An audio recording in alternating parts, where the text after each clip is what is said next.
నమస్తే, మీరు చూస్తున్నది YR5 న్యూస్. నేను మీ రామాంజీ.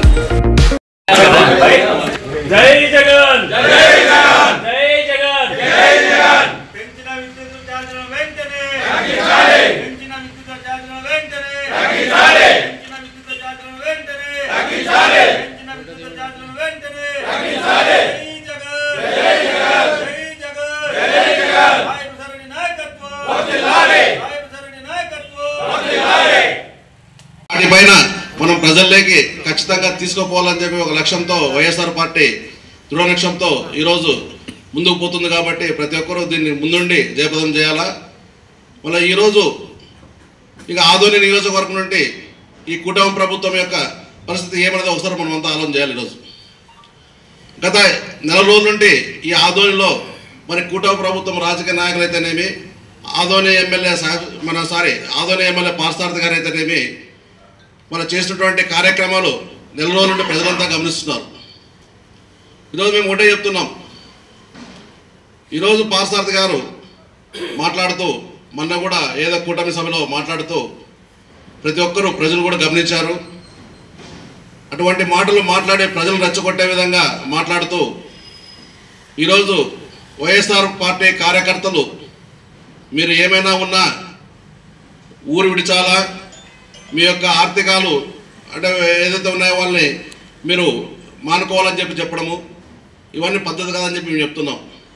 ఈరోజు ఏమన్నా మీ కార్యకర్తలు చేయాలంటే ఒక పద్ధతి ప్రకారంగా మీరు కూడా గతంలో మేము ఏమైతే చేసినామో మేము ఎప్పుడు ఈ దౌర్జన్యం చేయలే. ఈ స్టోర్ విషయాలు అయితేనేమి ఇంకా వేరే విషయాల్లో ఏ విషయాలు అయితే కూడా మళ్ళీ మీరు కూడా ఆలోచన చేసి మన మీ కార్యకర్తలకు ఇప్పించుకుంటూ పోతే మంచి పద్ధతిగా ఉంటుంది. ఈరోజు చాలామంది నిన్న కూడా స్టోర్ వాళ్ళు బయటకు వచ్చారు. దాదాపుగా 40 ఏళ్ళ నుండి మేము స్టోర్లు ఉన్నాయి మావి. అప్పట్లో మేము పరీక్షలు రాసి అప్పట్లో మేము ఈ స్టోర్లు నడుపుతున్నాం. దాదాపుగా ఇప్పుడు కాదు 40 ఏళ్ళ నుండి.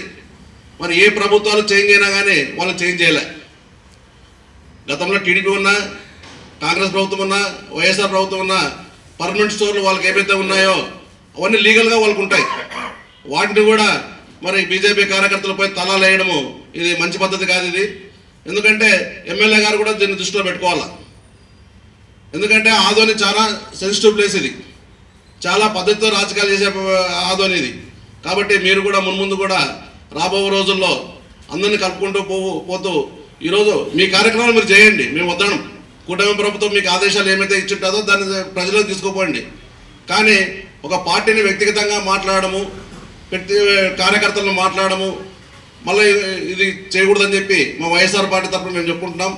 రాబో రోజుల్లో కూడా మా వైఎస్ఆర్ పార్టీ గట్టిగా ఉంటుంది. ఎందుకంటే ప్రజలు నమ్మి మిమ్మల్ని ఓట్లు వేసినారు కూటమి ప్రభుత్వంకి. మళ్ళీ ఆ రోజు మీరు చెప్పిన వాగ్దానాన్ని నమ్మి మళ్ళీ ఆదోళనలో కూడా మీరు ఏమేమో చేస్తారని చెప్పిన తర్వాత ప్రజలను నమ్మి మీకు ఓట్లు వేశారు. కాబట్టి దాని పద్ధతిలో మీరు కూడా ప్రజలకి సేవ చేయాలని చెప్పి నేను కోరుకుంటున్నాం. ఈరోజు మెడికల్ కాలేజీ విషయంలో మళ్ళీ నిన్న కొంతమంది స్టూడెంట్స్ మీ ఇంటి దగ్గర ధర్నా చేస్తూ మిమ్మల్ని అడిగింది వాస్తవమే, మెడికల్ కాలేజ్ ఎందుకు లేదని చెప్పి. వాళ్ళు ఏమన్నారు, అసెంబ్లీలో మీరు ఎందుకు రైజ్ చేయలేదు ఈ పాయింట్ని, మెడికల్ కాలేజ్ని. మళ్ళీ మీరు దానికి సమాధానం ఏం చెప్పినారు, 0 అవర్లో మెడికల్ కాలేజ్ ఉంటే నాకు పర్మిషన్ రాలేదంటున్నాడు. మళ్ళీ ఏమంటాడు, ఈ అసెంబ్లీ జరిగేంత వరకు ఎక్కువసార్లు మాట్లాడింది మన ఎమ్మెల్యే పార్థసారథి గారు అంటున్నారు. మళ్ళీ ఇటువంటి పరిస్థితుల్లో మెడికల్ కాలేజ్ విషయం వస్తే నిన్న చెప్పే సమాధానం ఏమి, నాకు ఛాన్స్ ఇవ్వలేదు మెడికల్ కాలేజ్ గురించి మాట్లాడేకి అని అసెంబ్లీలోనే నాకు ఛాన్స్ ఇవ్వలేదు అంటాడు. అంటే వేరేవన్నీ ఛాన్స్ ఇస్తూ మన ఏదైతే మనకి ముఖ్యమైనటువంటి మెడికల్ కాలేజ్ ఏదైతే ఆదోనికి ఉందో దాన్ని మాట్లాడే ఛాన్స్ రాలేదంటున్నాడు ఎమ్మెల్యే గారు. మరి ఒకసారి ప్రజలు కూడా గమనిస్తున్నారు. మీరు కూడా చాలా బాగా చెప్పినారు విద్యార్థులతో కూడా పక్కలో కూర్చొని విద్యార్థుల్ని ఎలాగైతే మేనేజ్ చేసుకుంటూ వాళ్ళని ఎట్లా ఇచ్చేయాలో అంతా మీరు, ఎందుకంటే ప్రజలు కూడా గమనిస్తున్నారు. కాబట్టి ఇటువంటి చెప్పుకోకుండా మీరు ఏమైనా ఉన్నా వాస్తవాలు చెప్పని చెప్పి మేము చెప్తున్నాం. కాబట్టి దీన్ని దృష్టిలో పెట్టుకుని ఎమ్మెల్యే గారు కూడా రాబో రోజుల్లో అందరికీ సహకరించాలని చెప్పి నేను కోరుకుంటున్నాను. రేపు అంటే 27/12/2024 ఈ విద్యుత్ ఛార్జీల పైన కూటమి ప్రభుత్వం ఏమైతే ప్రజల మీద భారం మోపిందో ఆ కార్యక్రమానికి మన ఆదోని సాయిప్రసాద్ రెడ్డి ఆదేశాల మేరకు, అలాగే మన వైఎస్ జగన్మోహన్ గారి యొక్క ఆదేశాల మేరకు ఈరోజు మన ఆదోని నియోజకవర్గం నుండి 27వ తేదీ ఇక్కడ ఉదయం 9 గంటలకు మా వైఎస్ఆర్ పార్టీ ఆఫీస్ నుండి బైక్ ర్యాలీగా వెళుతూ, అలాగే ఓవర్ బ్రిడ్జ్ పై నుండి ఎలక్ట్రిక్ డిఈ ఆఫీస్ వరకు మేము బైక్ ర్యాలీగా పోయి ఏదైతే మన ఈరోజు కుటుంబ ప్రభుత్వం ప్రజల మీద విద్యుత్ ఛార్జీలు భారం మోపిందో మరి వాటిని ప్రజల్లోకి తీసుకుపోవాలని చెప్పి ఒక లక్ష్యంతో మన వైఎస్ జగన్మోహన్ గారు ఈ ధర్నా కార్యక్రమాన్ని తలపెట్టినాడు. దానికి మా ఆదోని నియోజకవర్గంలో ఉన్నటువంటి కార్యకర్తలైతేనేమి, నాయకులైతేనేమి, అలాగే మున్సిపల్ కౌన్సిలర్లు, అలాగే ఎంపీటీసీలు, సర్పంచులు, మండల నాయకులు, అలాగే మండల కార్యకర్తలు, మండల లీడర్లు ప్రతి ఒక్కరూ ఈ కార్యక్రమానికి ఉదయం 9 గంటల లోపలే ఇక్కడ సాయిప్రసాద్ గారి ఆధ్వర్యంలో వైఎస్ఆర్ ఆఫీస్కి వచ్చి ఇక్కడ నుండి బైక్ ర్యాలీగా పోవాలని చెప్పి మన సాయిప్రసాద్ గారు తీర్మానం చేసుకున్నాము. కాబట్టి తప్పకుండా ప్రతి ఒక్కరూ ఈ కార్యక్రమానికి నేను ముందుగా చెప్తున్నాము, అందరూ తప్పకుండా రావాలని చెప్పి మరీ మా వైఎస్ఆర్ పార్టీ శ్రేణులకు అందరికీ నేను సభాముఖంగా చెప్పుకుంటున్నాం. ఎందుకంటే ఈరోజు ప్రజలపైన మనం బోరం మోపుతాడు కాబట్టి ప్రజలతో మనం పోరాడాలి ఈరోజు. ఎందుకంటే చూసినాం గత 6 నెలల నుండి ఈ కూటమి ప్రభుత్వం ఏమైతే ప్రజలటువంటి కరెంట్ని ఈరోజు పెంచి ప్రజల నడ్డి విరుస్తున్నటువంటి ప్రభుత్వాన్ని మనం ప్రశ్నించాల్సినటువంటి ఆవశ్యకత ఎంతైనా ఉంది. ఈరోజు ఈ రకంగా చూసుకుంటా ఉంటే ప్రతిది కూడా ఇప్పుడున్నటువంటి కూటమి ప్రభుత్వం చెప్పింది ఎక్కడ కూడా వారు ఈరోజు ఆచరణ సాధ్యం కానివన్నీ ఆ రోజున వారు ఇచ్చి ఈరోజు ఆచరణ చేయటటువంటి పరిస్థితి ఈరోజు చూస్తూ ఉన్నాం. అంటే ఈరోజు 6 నెలలు అవుతా ఉంది. వారు ఏదైతే సూపర్ 6 అనేటువంటి ఆ పథకాలన్నీ కూడా ఈరోజు నిర్వీర్యం చేసినటువంటి పరిస్థితి ఈరోజు చూస్తూ ఉన్నాం. ముఖ్యంగా ఈరోజు విద్యా సంవత్సరం దగ్గర హాఫ్ ఇయర్లీ ఎగ్జామ్స్ రాస్తూ ఉన్నారు. ఈరోజు విద్యా దీవెన కానీ వసతి దీవెన అనేటువంటి ఏది కూడా ఈరోజు మాట్లాడటం జరగటం లేదు. అంతేకాకుండా చూస్తే ఈరోజు రైతులకు ఖరీఫ్ సీజన్ అయిపోయింది, రబీ సీజన్ అయిపోయింది, అయినా కూడా రైతులకు వాళ్ళు ఇచ్చినటువంటి మాట 20,000 రూపాయలు వారు చెప్పి అది కూడా ఆచరణ చేయనటువంటి పరిస్థితి ఈరోజు చూస్తూ ఉన్నాం.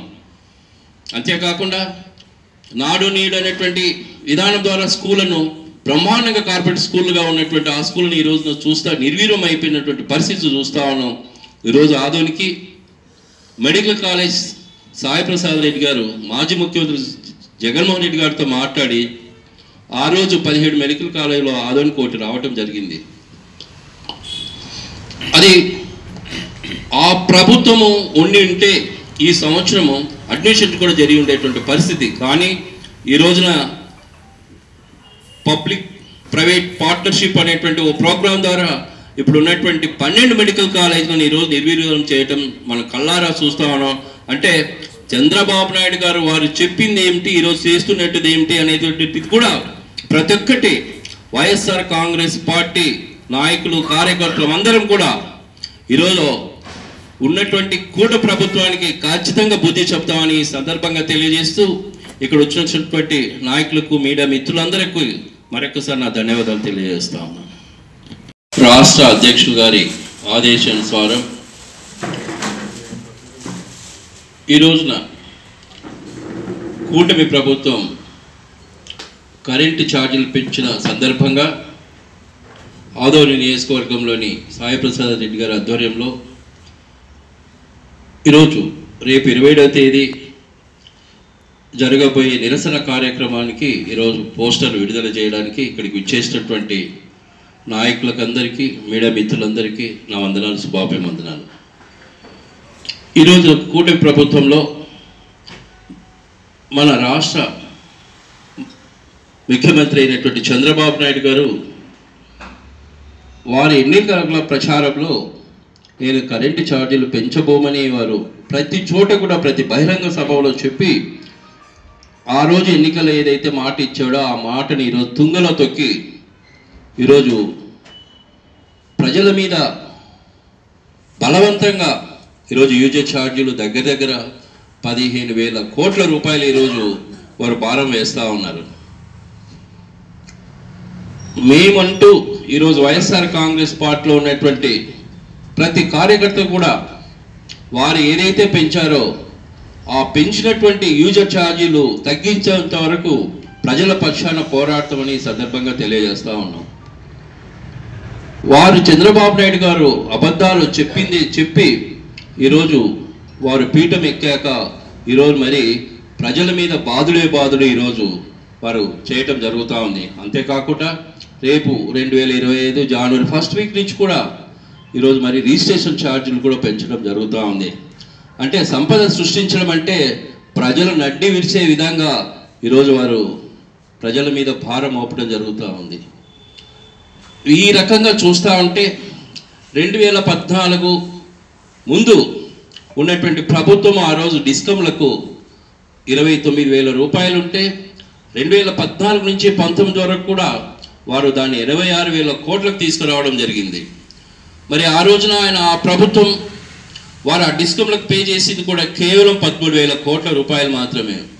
అదే 2019-24లో వైఎస్ జగన్మోహన్ రెడ్డి గారు ముఖ్యమంత్రి ఉన్న టైంలో వారు ఆ 86,000 కోట్లలో 45,000 కోట్ల రూపాయలు డిస్కంలకు ఇవ్వటం జరుగుతూ ఉంది.